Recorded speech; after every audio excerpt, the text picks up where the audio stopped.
వస్తావు. ఎలాగో నువ్వు పోవడం గ్యారంటీ అని ఇన్సూరెన్స్ వాళ్ళతో మాట్లాడుతున్నా, నీకు టర్మ్ ఇన్సూరెన్స్ చేయిద్దామని. కాకపోతే మర్డర్కి సూసైడ్కి ఇన్సూరెన్స్ ఉందో లేదో కనుక్కొని చెప్తారు. ఫిక్స్ వచ్చి ఒకటి గిలగిలగిలగిలమని కొట్టుకుంటుంటే చేతిలో గిటార్ పెట్టాడు నీ ఇలాంటి ఒకడు. పక్కోడు చావు కూడా మీకు సంగీతమేనే. మరి లేకపోతే అకౌంట్ లో డబ్బులు పడినంటే ముందు వెనక చూడకుండా పాత సినిమాలో ఎన్టీఆర్ లాగా బ్రదర్ మీకు ఎంత కావాలో తీసుకోండి, మీరు కూడా తీసుకోండి బ్రదర్ అని అందరికి పంచి ఇప్పుడు నన్ను అంటున్నావు. నువ్వు మాత్రం తక్కువ తినావా? పెద్ద పవన్ కళ్యాణ్ లాగా ఐఫోనే కదా, లక్షే కదా అని గిఫ్ట్లు ఇచ్చారు కదా తమరు. తీసుకున్న ఇన్సూరెన్స్ అయితే ఇద్దరికి తీసుకో, కనీసం మీ అమ్మకన్నా ఉపయోగపడుద్ది. సుబ్రహ్మణ్యం గారు ఫోన్ ఎత్తండి సార్, విత్ రెస్పెక్ట్.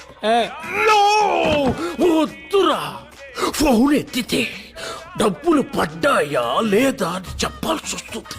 పడ్డాయి పోయాయి చెబితే ఫోన్లోనే పాడ కట్టే